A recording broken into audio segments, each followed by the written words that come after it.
by the name of Isaac. I'm the founder and CEO of SOUK, Africa's biggest streetwear community and platform.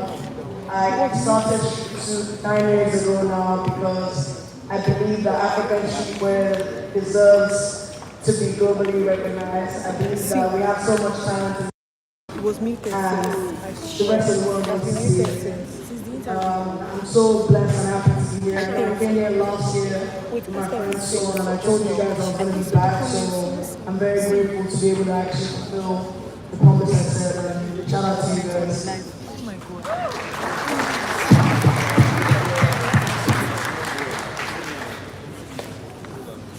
Yeah, good afternoon, everybody. Hope you guys are doing well today. Happy Sunday.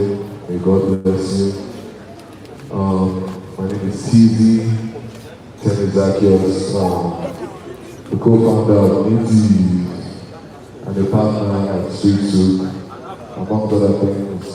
I'm a father, I'm a gentleman, I'm a child of God, and I'm a believer in the culture of young Africans and Nigerians, so make some noise for yourselves.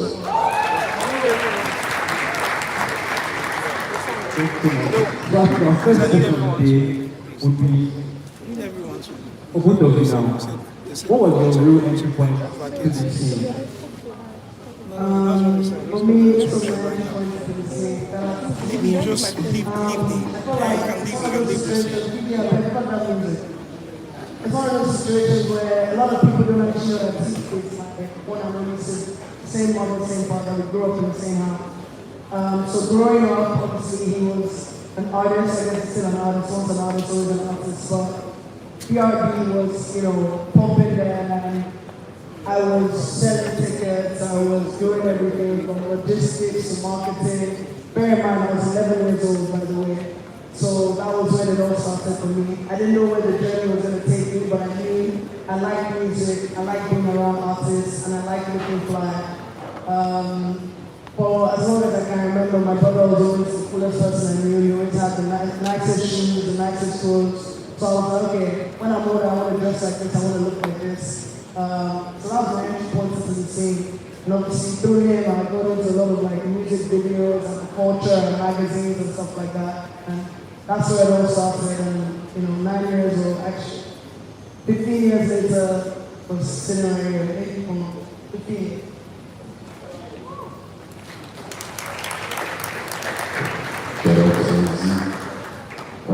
For me, the entry point would be a little way back when its entry point was. I think it was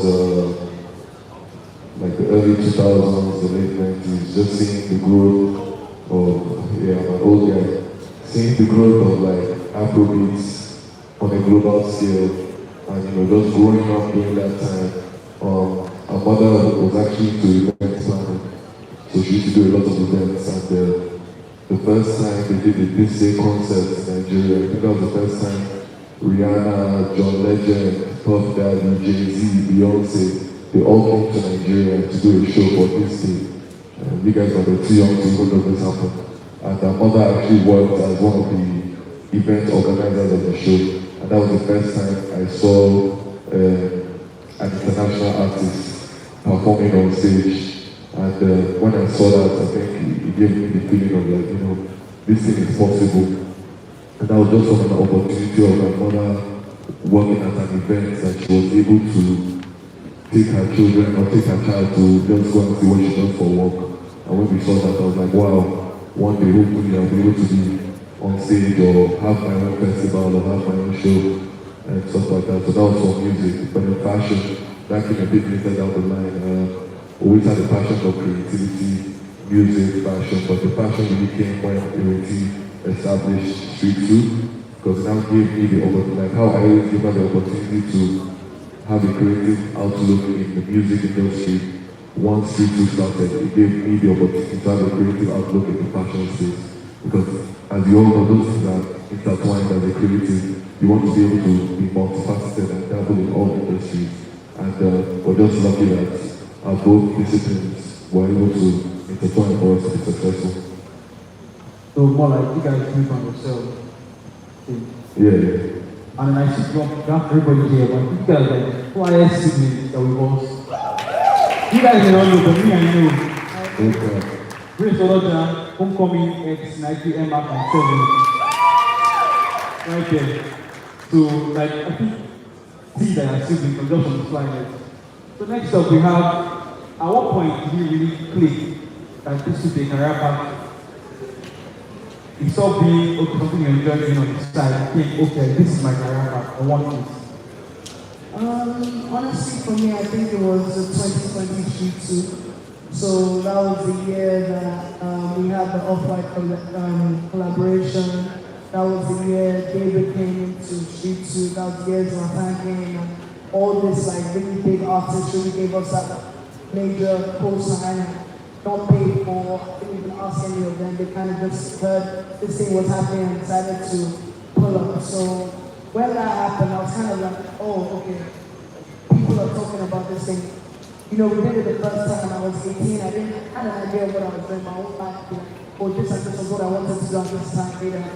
But we did like about 1,000 people. And then come 2020, we had about 3,500 people walking into the room. And okay, there's definitely something we're doing here.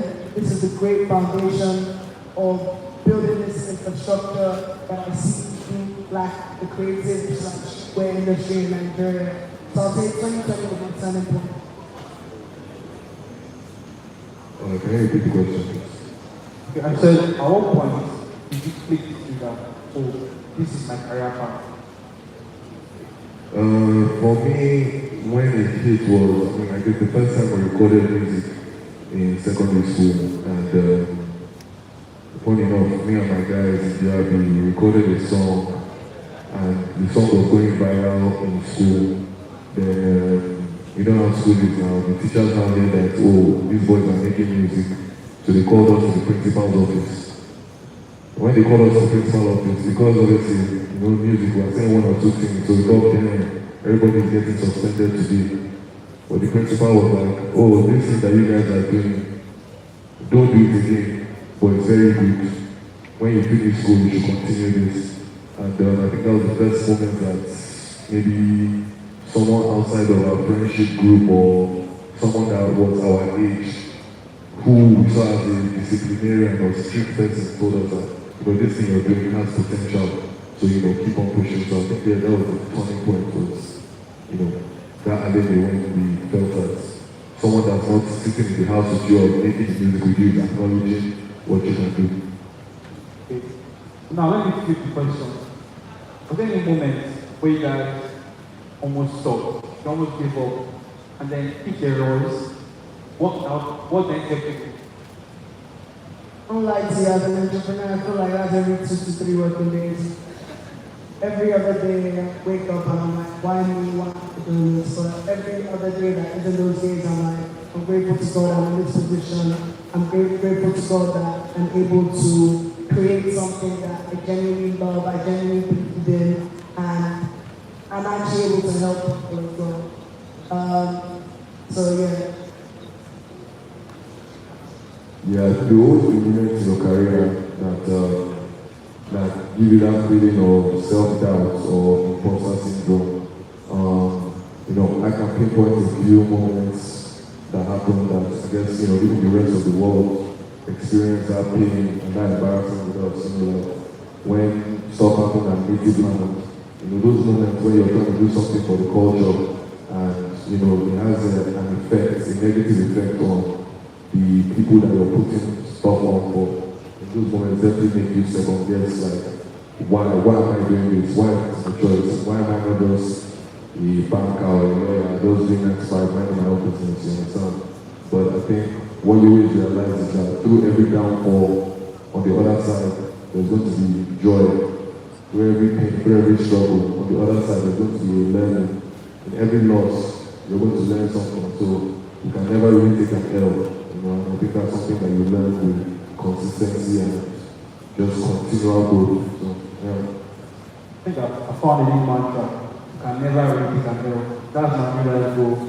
And also, just to say this, like if there are moments where you guys feel like I'm not sure, just remember all of us here.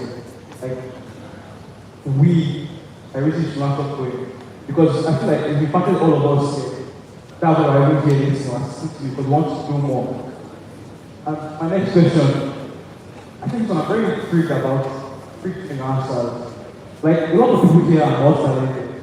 Like some of us, as well as we have brands, we also have good at coding. So how do you know what to focus on? I feel like that one is definitely a personal self-abuse. Growing up, I wanted to be a professional football player. Not many people know this, but I played for Crystal Palace for like 2 years. I know this. It's your first Instagram post. You got it before. Yeah, so I wanted to be a professional football player. That was a dream my whole life. Passion came much later. I always say I'm dressing up or whatever.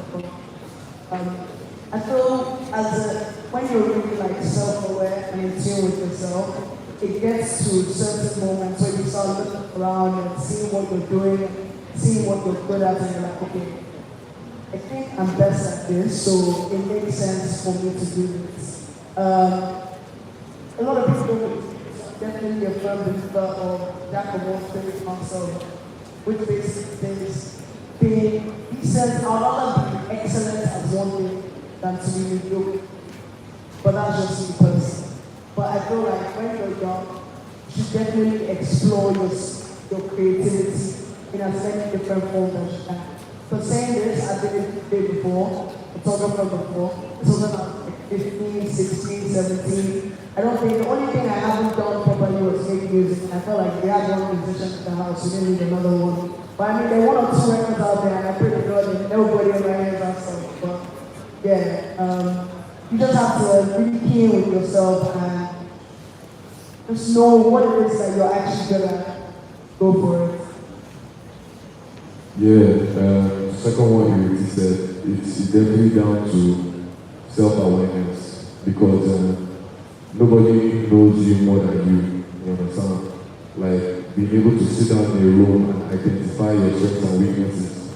And it sounds easy to say, but sometimes, I know you guys are in Gen Z people, get pen and paper, or use your notepad on your phone and write down, these are my strengths, these are my weaknesses.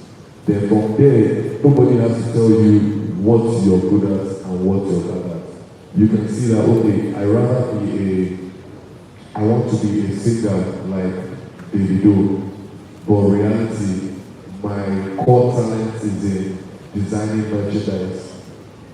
I think you can continue practicing on your craft to be a musician like Davido, but the forefront of your mindset should be in your creativity in designing products. Do you understand what I mean? So like being, I used to say the jack of all trades and master of none. I see it as a jack of all trades and master of fun because all those things are combined to actually help you grow.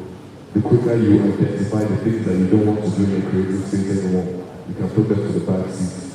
The quicker you identify the things that will help you get to success quicker or what you view as success quicker, you should focus on those things. Like Ricky said, I've seen a couple of Ricky's rap books back in the day. I promise I'll never tell her those things, but I saw when she was writing music, but she didn't tell anyone that because she was focusing on the design, she was focusing on the product, she was focusing on creating clothes and giving those clothes to the people she felt were best at doing something that she liked, which was music. You understand? And that's the same with me. If I thought that, okay, right now, music and producing and being on stage and being a performer was my strongest suit, once the time is right for me to pivot to something else, it's not going to look weird because people have already seen me try and succeed or try and fail in the public domain. And if you look at a lot of the artists from the generation, like the Kanye West of the world, the Pharrells, these guys are producers, rappers, designers, media moguls, podcasters, so there's no limit to what you can do, but you always need to start with what your strongest is.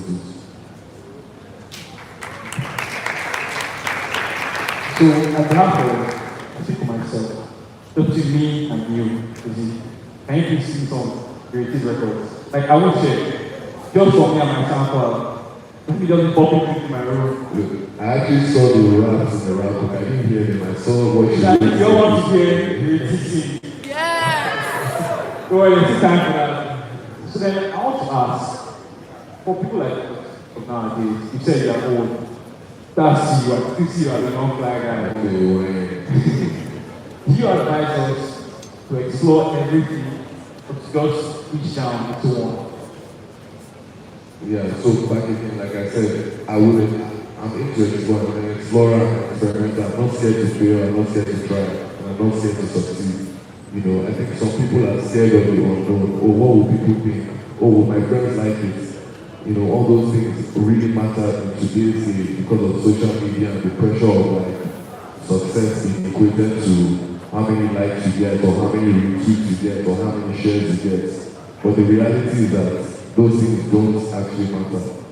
So as long as you're trying and you're testing the waters and you're seeing what sticks, what do people like, what do people want to consume from you the most? You know, those are things that nobody can tell you apart from yourself. You're the one that has to look inward and say, oh, I like this thing, but it seems that I'm better at this, I'm getting more traction doing this. That doesn't mean that you can never return to your original idea, but follow through with what is giving you headway so you have enough time to pivot to something else. But by then, you've already shown the world that even though I am a musician, I do love drawing, I do love design, I do love coding, so people know it's part of you. Do you understand? And I think that was something that we were able to do very well for ourselves is that, yes, even though we're known for starting one thing, if you go back to, like I said, everybody's Instagram page is not like your CV. If you go back to my Instagram page in 2016, it's consistent to the things I'm doing in 2026. You know, so I think showing people the passage to get into where you're going to is extremely important. What about you? So I'm saying for people like us, what do you advise? Should we be jack of all trades or should we niche down? The thing is, you know, T mentioned about people being kind of being scared of doing stuff. People like to certain bits of people. But I'm working on it though. But I'll definitely, personally, if I know I'm excellent at something, I'm going to stick to that and become best the whole world. But if I can see that I'm good at quite a lot of different things, I would definitely give and dabble, but still at the back of my mind being like, okay, which one of these things am I doing that can actually take me to where I want to go? Which one of these things am I doing that I don't mind doing for the rest of my life? So like sometimes when you're young, when you're reading and stuff, you're kind of thinking about the now, the tomorrow, but come on, very long. Really, actually, I was in uni like 4 years ago, and I can't even remember being the first time for this. So I feel like there's no just one. I feel like based on your own personal experiences, that was going to shape you. So then, as creative, what helped you move from, okay, I'm trying this, like trying things to owning your own space, like making peace. Like when you hear the word creative, you think of creativity. When you hear the word creative, it's seizing your head. How do you own your own space? Hard work, dedication, discipline, sleepless nights, a whole lot of hard work, a lot of stuff you don't see on the internet. We don't sleep, we're always working, always thinking of ideas, always thinking of how can we be better, and never just being content to be mediocre. I personally don't believe I came into this life to be okay, or I came into this life to be ordinary, or just be, passing by or whatever. I came here to shape the world. I came into the world to shape the world. So when you have that kind of mindset, and you know that is what you want for yourself, you're just always working. Because that's the only way you're going to get what you want, hard work. That's real. Because, as a creative, it's rare to have a 9 to 5, there's no off days, there's no time off. Every day you need to be doing something to increase your brand equity. Every day you need to be doing something to increase like the reach of your brand, the product you're selling. And I like the way you said it. When you hear street food, you think of it. When you hear native, you think about TV. But that was a very intentional thing that we have done for the last 9 years. That through anything that we're creating, any message we're sending, even if what I'm communicating is coming through another vessel, which is an artist or a DJ or designer, you still feel the imprint of what we created on it. And that just comes from very intentional working on your product. Like I promise you, before even choosing the name of the brand, I sat down with my partners on it. We had a good board for about a month. We went through about 7 names every day for 30 days to decide in 10 years from now what will we be comfortable with. I wanted to have a product, same with street food. I wanted to have a product that will stand next to. You can say native, you can say Apple, you can say Supreme, you can say Adidas, you can say street food. But really thinking about 10, 15, 20 years from now, can this thing that we're building stand the test of time? That's how you have to be thinking.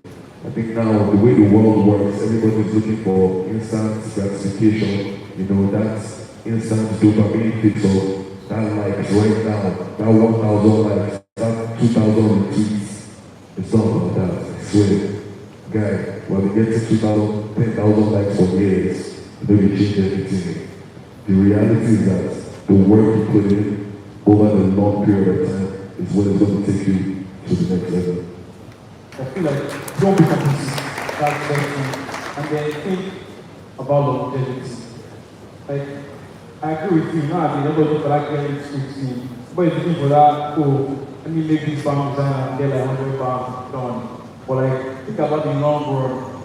Because 3 years from now, I still say the word this, but I say the word street food.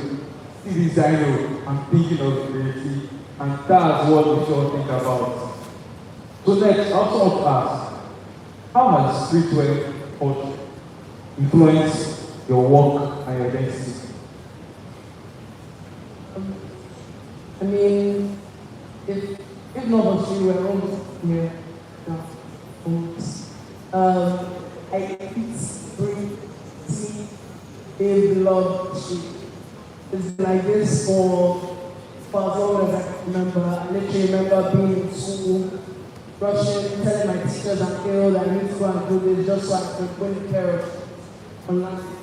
Getting everybody in my boarding house to be going on PC.com, getting me a pair of PCs and stuff like that. So I really do love streetwear culture. I believe we're at a very interesting stage in Nigerian streetwear culture because we really actually are just beginning. I remember when I started SOUK 9 years ago, the level of brands that we had then compared to now. Now there's so many streetwear stores. I just went to open up one of my guys' stores yesterday. 9 years ago, there was no streetwear, no one existed. So it's a long journey, but it's a journey that we've started. I'm grateful that we're able to sit, you know, at the epicenter of it, propelling brand to the next level. The street soup success is based on the brand success. I need every single brand out of this country success because that's what it's going to take all of us. Yeah. I think streetwear is just extremely important to the ecosystem of culture for many reasons. Like testament to, you know, clothes are like a way to communicate with the outer world without using words. And I think streetwear has done that throughout time. If you look at the beginning of the hip-hop era, you know, where they started wearing baseball jackets, jerseys, they used to wear basketball sneakers, all these things were seen as counterculture. You were not supposed to do that, but they brought those things from different walks of life and communicated it through youth culture, which is streetwear. And I think Nigeria now, with the surge in the rise in youth culture, the sheer amount of youth that we have in this nation, we're seeing that same thing.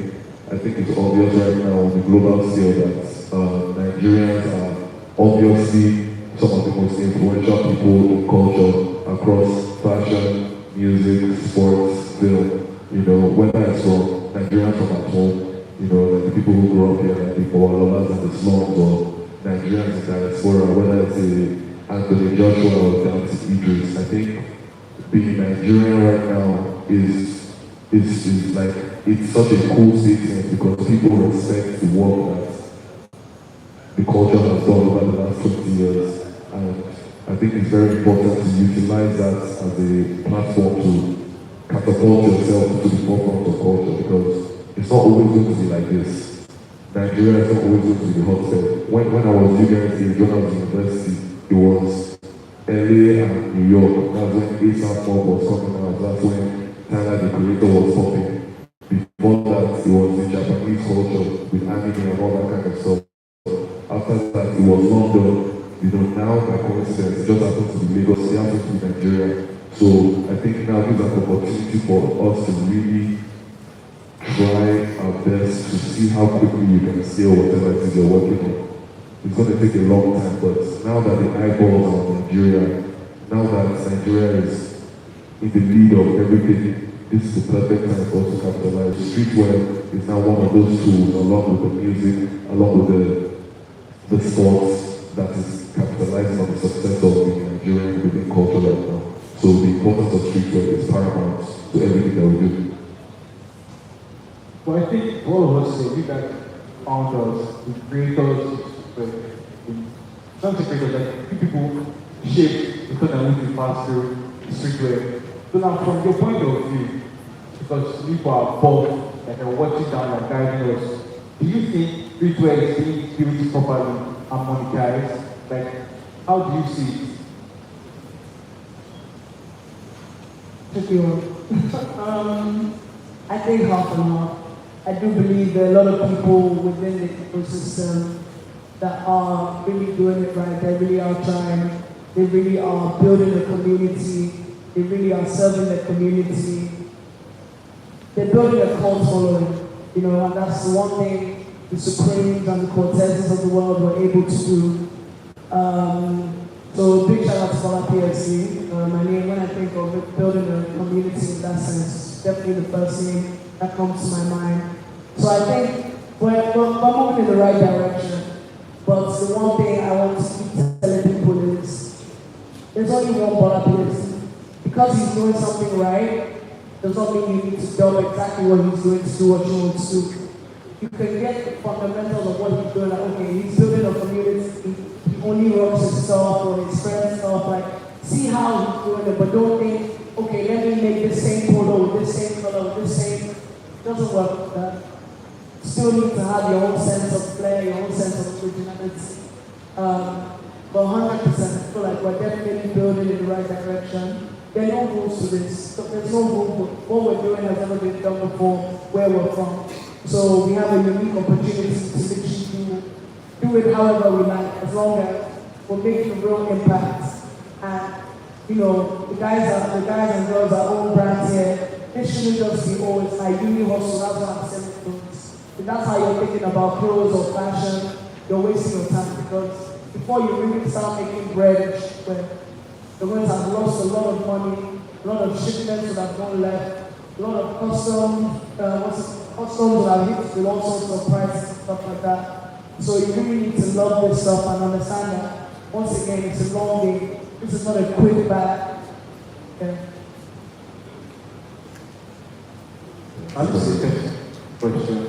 What do you guys think about streetwear being affordable for the street? Because you know, if I be on this question was, how do you think about it being monetized? I know I see this whole debate online that like people are saying, oh, first of the streetwear brand, but the streets can't afford it. And to an extent, I just don't know. Like, I feel like I want to get your perspective on that. It's a really, really tough problem to solve. But I feel like it is one of those problems that we are inheriting the front end of it in terms of why can't the people go for closure. So if you go back supply chain of making clothes or whatever, to understand that these problems, big infrastructural problems that a little streetwear brand that are just trying to sell their clothes and make high stuff and have good quality, it's very, very hard for you to like match those brands. For example, if I could make t-shirts of the quality and standard of t-shirts that I can wear, make 35K so everybody bought them still. Like say everybody, but how many yeah, but in the grand scheme of things in Nigeria, it's 5K is a large sum of money for a t-shirt. So I feel with improving the production pipeline, more made in Nigeria products, eventually we're going to get it. And that is my dream. My dream is to have a factory where we're producing supreme quality brands, building American apparel, quality brands, printing and everything at affordable prices. Because by the time you're doing $22 for a t-shirt from China, you're shipping it to Lagos, you have to pay customs, you have to pay this, pay your sample price. If you really want to make money, t-shirts you're going to be able to sell that 75K. Minimum wage is 77K, so where do you go from there? So I feel like it's a much larger problem than streetwear or street culture. But eventually, it's the economy at large. It's the hand we were dealt, but I feel eventually it's all going to make sense and it'll add up. Thank you for that. That's really like put my eyes. Like it's not just don't think about it as from the brand, think about it from their point of view. Like in the grand scheme of things, they just call the wheel and then tend to react on screen. So now I want to ask, is there something about street culture that you feel people just don't understand?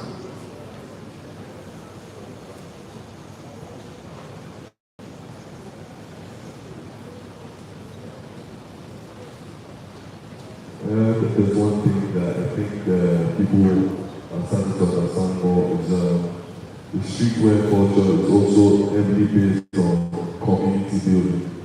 You understand? I think brands need to build a community within themselves, collective of like-minded people, like-minded individuals that resonate with the style, the aesthetic, the ethos of the brand.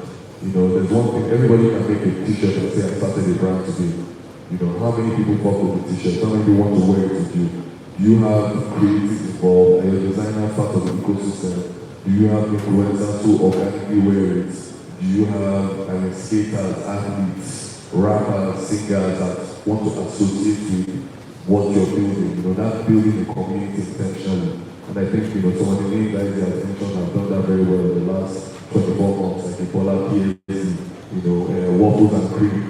That a couple of brands who have done the blueprint to successfully building a community with streetwear. Do you understand? And I think that's something that more brands need to take on board because it seems that a lot of people want to make t-shirts and cool shorts, but they don't have a community that's buying from them. They don't have a community that wants to wear the stuff they're wearing. They're just doing it because they like it. But you really need to have that ecosystem. I'm looking in the crowd, I'm seeing some brands and people are wearing. These two guys are wearing the same t-shirts, you understand? All of you are looking very lousy, very lazy. It looks like you're part of the same crew. I can see some other people there. So it's like, when you're doing stuff like that, even as I'm looking around, I'm like, okay, these guys are onto something, these people are doing something different. So you're building that community, you're building that collective that people can associate with and feel like the brand is real, as opposed to having one t-shirt that you're telling me you're a brand that nobody will pick up. Professor, shout out to you know what? I feel like the person that puts the whole point of as a brand into the community is straight to. Like it goes more than like have bullshit. Like it's a collective of different minds. Like I think the mastership program is a perfect example. There is productivity, there is media. Like you all come together to accomplish one task. That just shows that like to be a proper brand, get your name out there, like be a community. What the Bola, like be the community. People say to be nine, like just do shit together. People sometimes you see nine collaborating with different brands and like just doing like the random pop-up something. Just to show that okay, like at the grassroots level, they are still one of you. So then also what does you explore like different lanes in life? I know there's both of you are footballers. I think TC on your Instagram also. And it's one big ass trophy at the few years back. So like, how do you jump from lane to lane, from industry to industry, without losing your identity? Without like stop being who you are. Like, don't get, you have to keep a very perfect balance between the fashion side of TV and the music side. There's the fun side of creativity, there's the serious get down sport side. So how do you keep that balance? Yeah, for me again, I believe in the perfection of life. I didn't really try and keep a balance per se in terms of the fashion side of TV and the music side of TV. I think those two things came naturally to me, even the sports side. So like you said now today, based on my love of football, before I was playing football, I was also obsessed with football, trying my best to be successful in that lane. So now, 15 years later, I'm doing a Nike advert with JJ Okocha, but that's something that I've always dreamt about doing. That's something that was always in my mindset. So even with the fashion, I always felt like, that was a way of expressing myself without talking too much. I'm a Iriti in our house. We always say that I'm more of Iriti is a better communicator on social life than me. I was more of an artist, but I'm not really a social person. So the way I express myself was through how I dress and my music. So those things only came natural to me. While someone like Iriti, how she connected and how she communicated herself was obviously through her style, or how she could talk to people and draw people in. So it just depends on your personality, do you understand? And it was just always be able to stay true to the things that were important to me. The things that I do today are the things that were important to me when I was 18. I'm 35 now. The things I do today are still part of the things I was doing when I was 15. So I just stayed true to those pillars, whether it was sports, music, or fashion. Those are elements that I kept part of my journey every way. Even when I was doing NYC and I served in Ibadan, the oil and gas company. Even I never wanted to do that. I had a journey where I worked in oil and gas. I've worked in music. I've been PAs to people. I've been assistants to people for years for unpaid work. But still, those elements of myself that were still there when I was a young boy are still the things that I do today as a man. So always stay true to yourself and the things that are most important to you keep close. First of all, I don't believe I'm excited. That's just simple. Okay, let's go. But I wanted to ask you, what was one skill that was so overlooked that shaped you? I think I really have. I think it's just, you guys did not stop grinding. You don't stop grinding. That's just it. As you said, there's no such thing as a real L. You don't take the L, you don't take the L, just keep on pushing. You're not afraid to fail. But is there any other thing that, besides not grinding, you think that once you pass on, everybody gets you that they should overlook? Discipline. I feel like I keep saying that word, but it is one of the most important things in yourself in this life. Is to be a disciplined person. To know when to say yes, to know when to say no, to know when it's too much, to know when it's enough. Being extremely disciplined in what you do. Waking up every single day. I don't have a boss, I'm my own boss, and I've been my own boss since I was pretty much 18.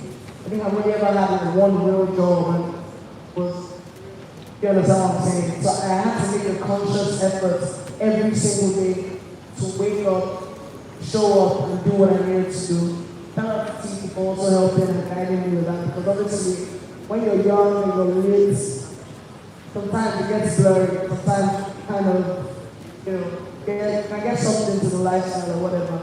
But just having somebody there to be like, okay, you need to bring it back in, do the work, and all that kind of stuff. It's extremely important. So in whatever you're doing, whether you're creative, whether you're not creative, you have to be disciplined. Okay, you mentioned when to say yes, when to say no. Yes, when I ask for free match. Let me just say that out there. I think don't want some free match here. Okay. So, TC, let's start making real money from your creativity? That's a good question. What do you consider real money? Real money. You don't know what real money is. The kind of money you look at and you're like, oh my minutes. Like I just sit back and relax. Yeah, I mean, that came kind of early for us. I think at the time when we first started doing the Native Land festivals, I think that was the first time we saw the impact of the work we're doing and coming out to fruition of revenue and profits. So yeah, I think those moments of the time when we actually put our head down and actually wanted to do something that had never been done for the culture before in terms of doing the festival. So I think those were the first moments, and that was in about year 2 or 3 of Native, you know. But as you grow older and you spend more time in the game and you start running your business, I think your perception of what real money is changes. You understand? So what I thought was real money in 2018 is not what I think is real money in 2025. But that's just because of experience. I remember the feeling of getting that first big check, you know, that we were able to, off the hard work that we did, and make it profit. So yeah, I would say that came in about the year 2 of Native. So you receive eminence, exposure to experience. How to create diversity? What's your view? I think I worked for like the first maybe 5 to 7 years of the creative journey was on paper, and that definitely made me want to say. And when you start getting paid for doing the things you're doing for free, there's some sort of joy that comes from it. And creative these days don't hear about unpaid work anymore, which I think I don't personally, because I didn't grow up from that school of not doing it. I don't get it, because if you have nothing to really show me that you can do something, I'm more than helping you in this situation. You're not really helping me. You should be willing to want to do something to gain exposure. That is how I generally do see it. But it's different if someone is trying to sign into a slave contract. Obviously, you don't do that. But if it's something you know you're genuinely going to benefit from, that small money you're going to earn, that small money you're going to earn, that exposure you have gotten, that experience, it could have made you 100x in 2 years or 3 years. So that's just one of those things I'm saying about being young and just thinking about right now, right this second, what is happening in front of me. The older you get, you start to realize that this now, you need to just take, but the most important thing, definitely a lot of decisions you make in the now are going to affect your future, but there no rush into anything. Yeah, and I have something to speak about that. To think that never stops in your creative journey. Even when you're now big and successful, even big artists, they still do things for free if they see the value exchange makes sense. And if you get an opportunity to, for the first time, work with someone that you really look up to, or you really believe in, sometimes take that leap of faith, because you don't know how many doors that door will open for you after. And I can give you 2 examples of when that happened to me. One happened about 5 years ago when we shot this song called Bad Energy with Whiskey and Skepta. I don't know if you guys know about Bad Energy. Right. I did the creative direction for Bad Energy. I did the casting, the location shoots, everyone in the video, from Santi to Pretty Boy Dio, Ashley Okoli, you name it. I created and did everything for that video.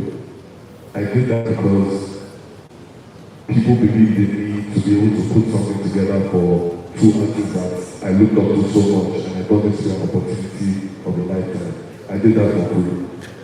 Some people told me, don't do this for free. If you do this for free, people are always going to think that you do work for free, blah, blah, blah, blah, blah. I said, nah, these are 2 of my favorite artists in the world. I would love to do this for them. You know, Grace was involved, and I felt that this is only going to benefit me in the long run. You know, I did that thing for them. I got the credits that I felt I should have gotten, which was okay. I didn't get paid. But guess what happened from there? I worked with Whiskey several times after paid gigs. Skepta put me on his album, took me on tour to biggest festivals I never thought I would do, paid gigs. Do you understand what I mean? Years later, I was still working with those kind of people. Even down to last year, I thought I was too old to do that again.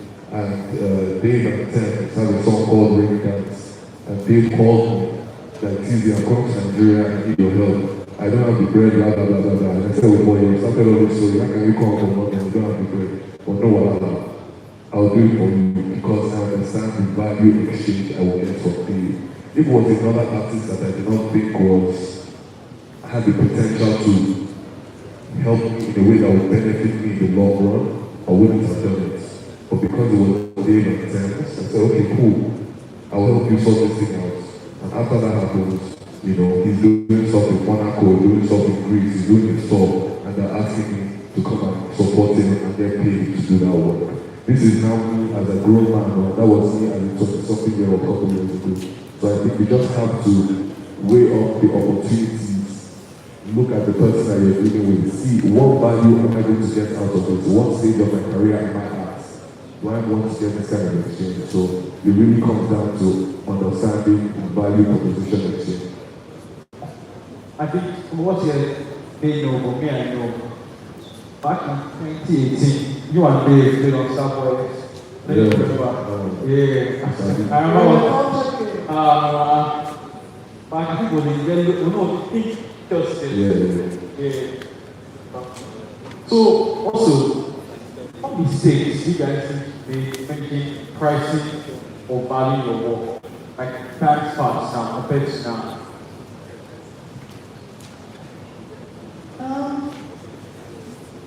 I don't really think I've made mistakes that regard. I feel like we've always kind of known our worth.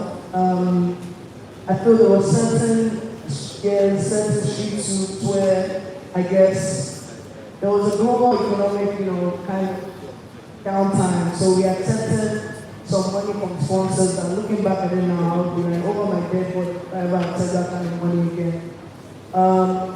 But it was time and situation we were in. We needed to make things happen, so we did it anyway. But in terms of, I would never really say it was a mistake, because at the end of the day, I knew what it was that I was trying to do, and I knew I needed to take this in order to get there. But building rights and creating value, those sponsors know that they're not ever come back to pay that kind of number because you don't pay it. Okay. Utsiri, let me ask you a hypothetical question now. If, for some reason, we start again tomorrow with nothing, no steez, no swag, which is nothing to tell, no hair, what is the best thing you do? No steez, no swag, no hair. What I'll do is I'll use social media like my CV, and I'll communicate and post consistently every day until I have the algorithm, because I realize that it's a game, and the people that you see doing those things, that's what they do. Do you understand? So at the grand team, I don't really think about the C's and the hair or all those things. I think it's just some consistency of communicating what you're trying to sell. And that's what I'll do. I will consistently communicate. So if you check my Instagram page from 2012, people that do a really good job at this are like Clicks on Cortez and Sloan. Sloan in 2009 tweeted, one day I'm going to have a Nike shoe. He might have been 9 years old at the time, but he believed it. Then when it happens, you have manifested your story, and people believe in you more. So that's what I'll do. I'll communicate everything that I feel and I want to do all the time and consistently work to get better. And from what I've seen and experienced, those results will more than likely come. Purity, what about you? I want to suspect, I know that who can't get, but you're with Sergio Ablo. I don't know if you remember, there's this picture on Instagram of you guys together. Two sets. Just one. So what would you do if tomorrow you had nothing? I won't lie, I will not be creative. Especially if I know I've experienced this life already.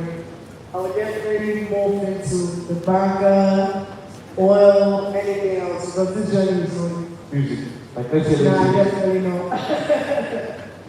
This is being super real. If I had to start all the way from zero again, I think I'll feel it for you guys. I'll definitely say, okay, let's see what that 9 to 5 life is saying. Can't imagine what it feels like. Go to work, come back home, don't have to think about anything else. Get paid at the end of the month, every month. Come on, so good. I think towards you have counter opinions, right? Who here loves 9 to 5? So nobody here loves 9 to 5, and you're all in school. And, I'm sure some medical students among all of you. Told you they don't like 9 to 5. So, from a perspective now, what are young people doing wrong? Like, what are the mistakes for me?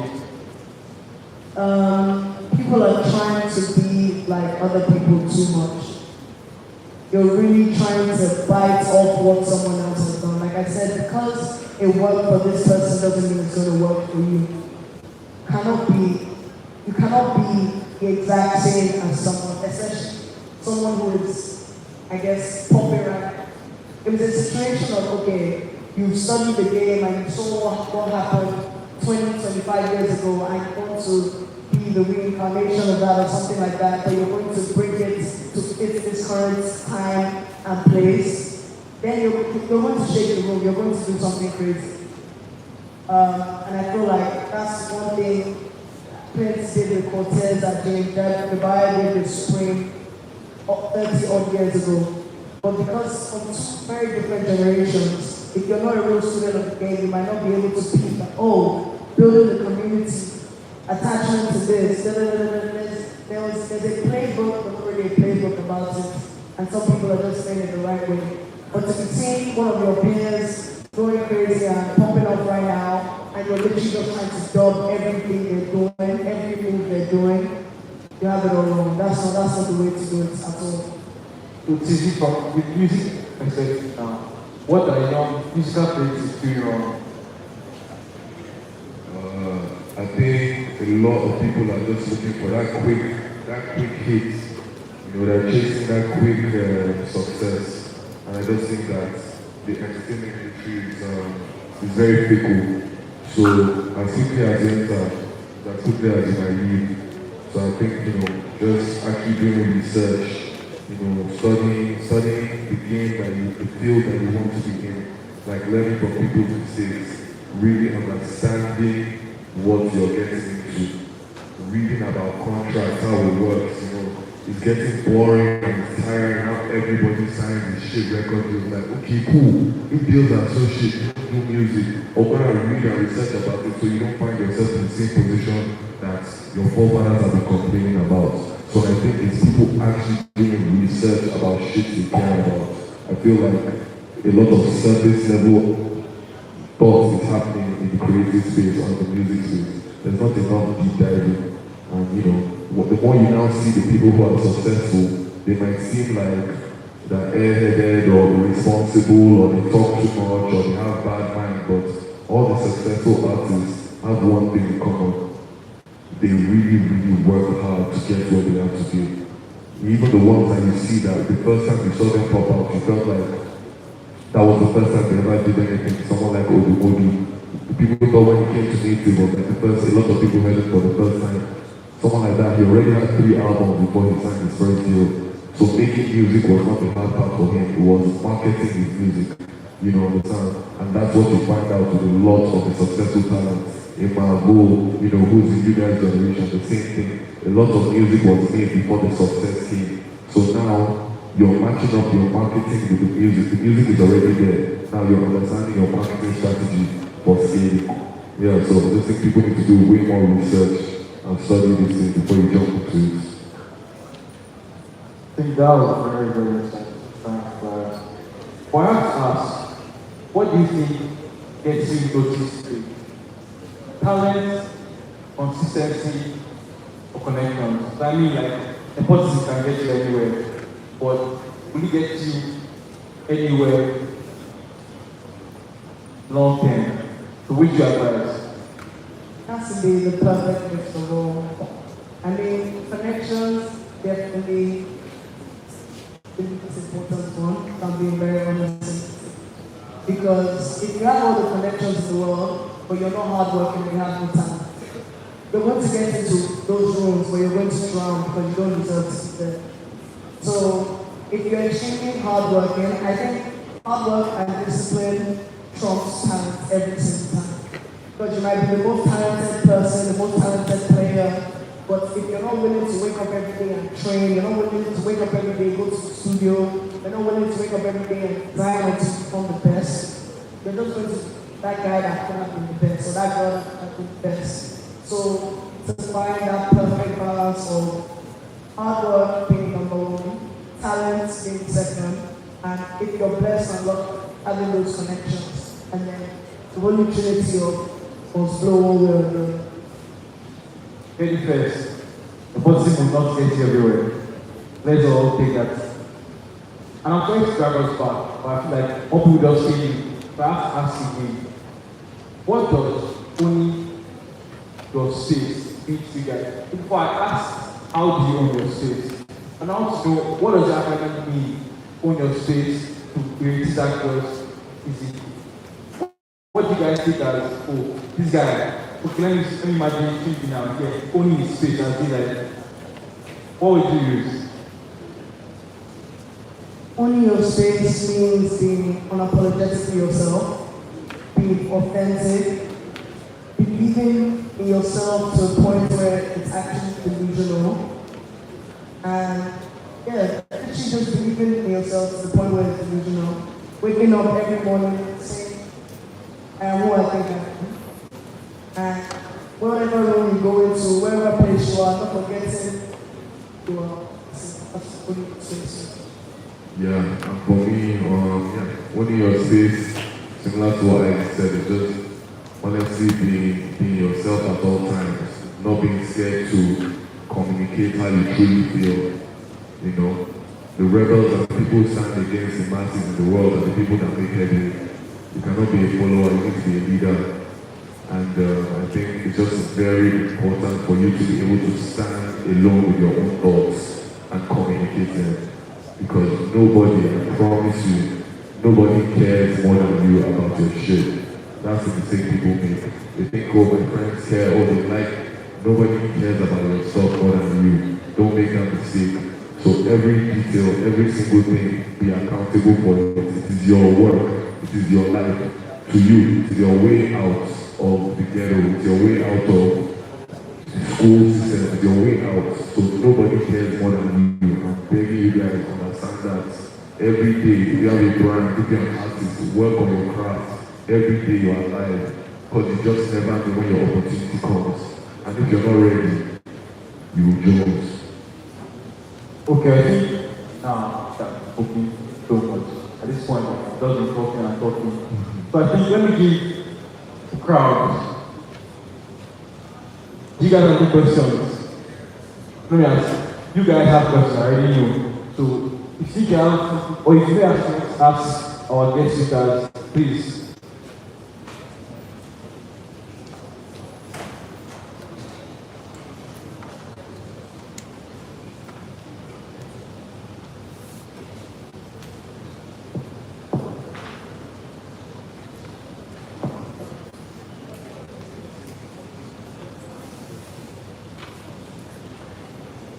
Good afternoon.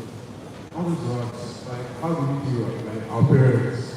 Like, for example, we all know that we're in Africa, and most Nigerian parents don't support that lifestyle, especially 9 to 5. They enjoy life at all. Like, for me, last year, I really got too slow. I started painting, and my dad went to my room and saw it all. I was like, what is this? What are you doing?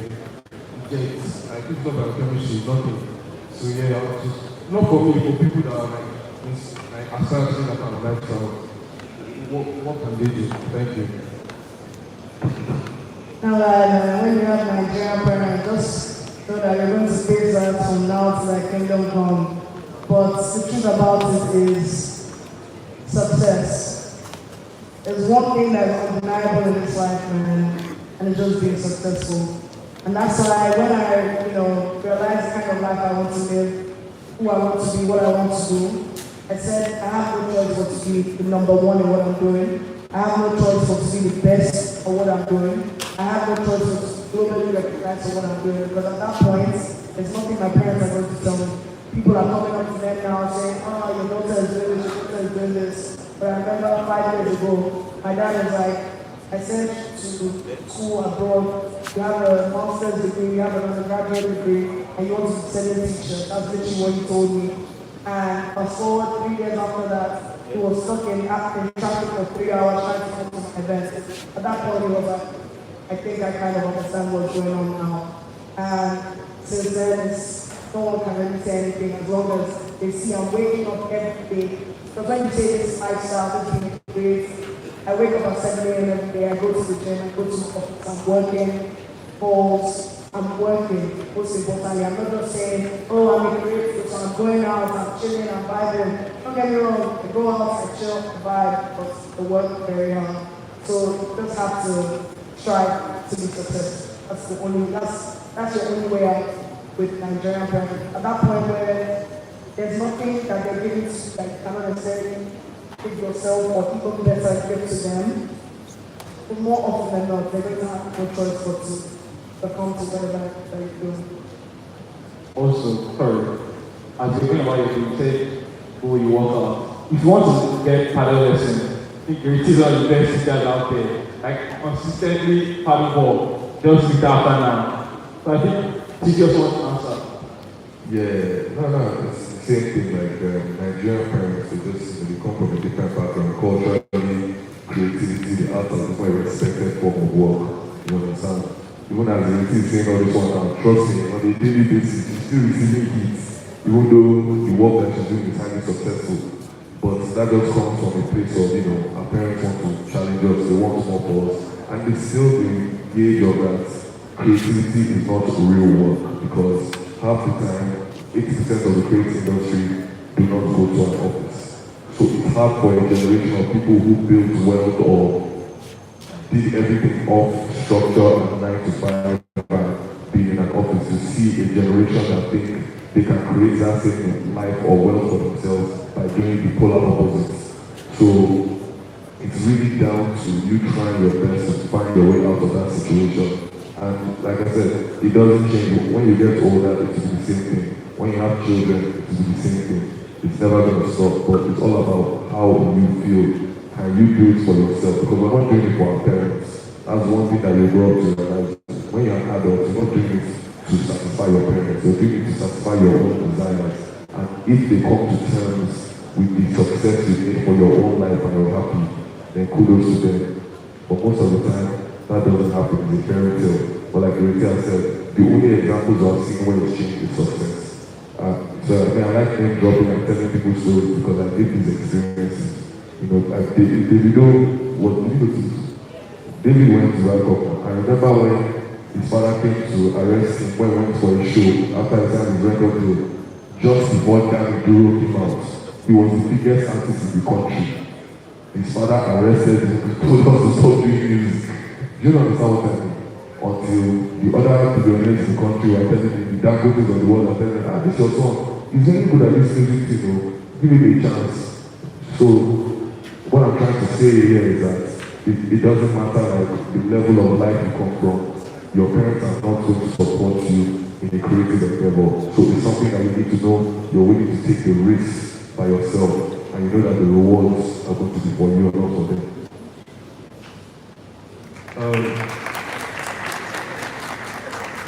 Thanks for that. My question is based on like me and my guys starting the clothing brand. So I want to know like the advice you give us since we're kind of lost right now. And this is the hoodie we're working on. It's called Paragon. And we're trying to like navigate. So I don't know what advice you give us starting from scratch. That's the question. And I also wanted to ask, I'm an artist and I want to like do a freestyle for you if you don't mind. As in right now? Yeah. Audience, what do you think? We are giving. Say, street super soul, street super fun. Every time I step in the scene, everything looking like something, easy. looking so easy. Stepping on the place looking so nice. If you be there to be out there, stepping on the scene, I will very nice. Big suit, it's like the back up in your uniform. It's stepping on the place and you know where you're from. This kind of thing with your dreadlocks. I like the way you're looking on your shape and your Versace. ELT, you're going far. You get the way you're moving with the people now. We are the youth, the place. Everybody was saying the technology. I started when the students in the paragon. All of my guys say with the paragon. Give me advice, make I know as you go blow. Cause you don't blow, we want to know as you go. Please don't lie, let us do as you be. Every time I'm stepping out, you get to look at me. Every time you're there to go, Shout out to you for the guys that are coming there. That's what we're calling it. That's what I'm talking about. Appreciate you for that one. Nice celebrate. First and foremost, the confidence to step up and show yourself like that. That is what is going to take you very far in life. Yes, sir. That's all. And in terms of your question about the brand, you need to ask yourself, what is your why? Why did you start the brand? What is different from this video you're making that somebody else is making? I can see that you have some clips on the side, it's like everywhere. There's some level of intentionality in that design. It means you didn't just slap a graphic on a hoodie and think you're doing something. So just go back to why am I starting a brand? And the minute you find your why, everything else comes to you. I like that hoodie, by the way. Nice one. Yeah, big up. Okay, hi, good afternoon. My question is for you, Timmy. Hi, right. How did you as a female, like, if you ever see any discouragement or any rejection or just in the people, I know it's out there, how did you handle it and how did you pass it? Because I've been playing football since I was really young and I always played with boys, I feel like I've always been present in male-dominated industries. So it was something that all those years of me playing football with boys in school and wherever definitely made me, I guess, I don't even know what the word is, but I never really felt that as a thing until more so the older you get and the bigger rooms you go into and the conversations you're having with like global sponsors and stuff like that. And I start noticing when they talk to people and when they talk to me, there's a little bit of a difference in the way they talk when they speak and so first and foremost, thank God I had for some time I was going to the front line and be like, I have to deal with this person for me. So there's definitely that, but I feel it's not something I think about when I'm doing anything. I don't think about, oh, I'm a girl, so maybe I need to shy away, or maybe I need to pretend that I don't really know too much. I'm just myself, man. If I make you feel uncomfortable, then feel uncomfortable. That means that there's a problem with you. You just really need to hold your head up high. Know that there's a reason why you're in whatever situation you're in, and don't let any circumstance be a reason why you're like, oh, it's because that I'm being treated like this, or because I'm a girl, maybe I should act like this. If anything, when it comes to the creative space, when it comes to business, you need to have that audacity and men do. Because 9 times out of 10, I know I'm smarter than 10 times out of 10, I know I'm smarter than almost any man that has put in any situation that I'm in. And that's what I have that little edge because of that, but I don't let it get to me. Actually, it's like very simple. First of all, I want to thank you for every opportunity and being able to go to people. Because I've been able to see your work up close and personal. With working with Flight Time. I still have the best thing now to do and I wanted to say that how you been able to immerse yourself into such an industry, because you just don't do clothes. I've seen you work with that as well, even with anti care and the city life and Mr. Hitchens. But I want to ask you, how have you been able to create such an image for yourself that does, because like Tim said, you have other things that both of you have other things that you like to do, and you've been able to incorporate that with everything. You still do football, you still do fashion, you still do music. So how have you been able to incorporate, or what's the word, to that with your image and be like everywhere you walk into a room, even if it's music, even if it's entertainment, even if it's fashion, even if it's your privilege, it's still irritating. How are you able to just do that for yourself? I don't know if that makes sense.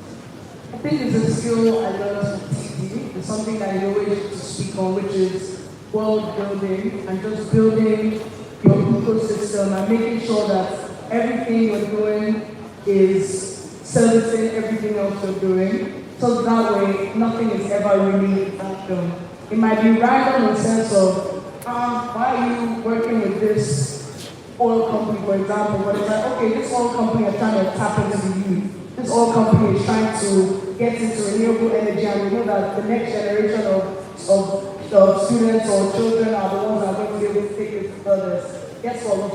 What we do is speak what we're about to do called, so I'm able to intertwine what I know from bringing people together, creating community into whatever it is that I want to do. So I think that's just what it is. It's just about what we were saying earlier, knowing the core of what I want to do and being able to put it in any situation so it doesn't seem random. No matter how far-fetched it might seem, you can see that, okay, it still makes sense that they're doing this and this. I think that was actually our question. Those are from back there. For me, I have one more question. Okay, my question is this. Okay, my question is for you, TZ, and also for you. Few of you are graduates and going to individuality. So, in street right now, what is that one piece that you want to see, that you have not seen? What's that one concept that you haven't seen? Like, you talk about ballers, polos, talk about 930, or what's that one thing that you've not seen yet? And even you want to do, you just haven't done it.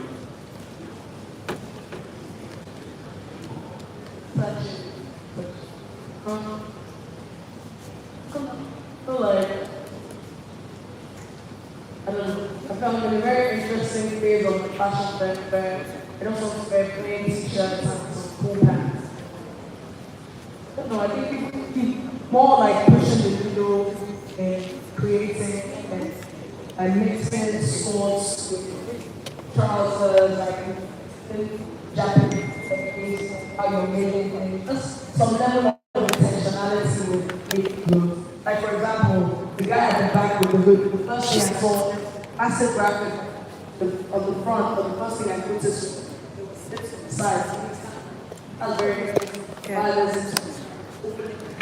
Is it like this or like this? People pushing the people of what they're doing and just not being afraid to shy away from what is trending or what is known. Because you never know, you might be the one to create this next trending. But the other, this now it has been, we just change it.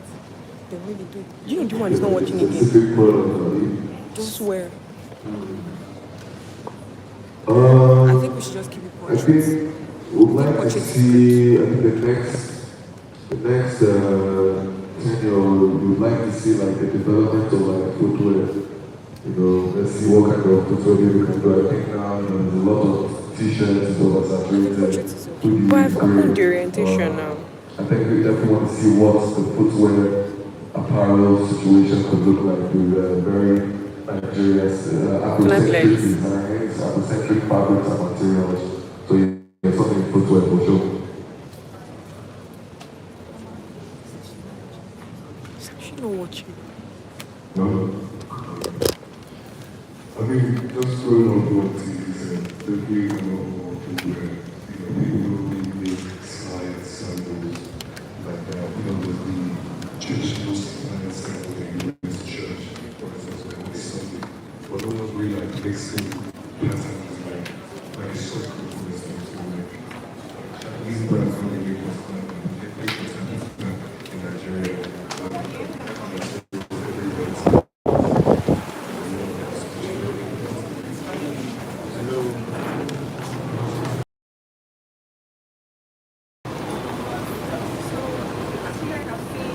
Wrapping up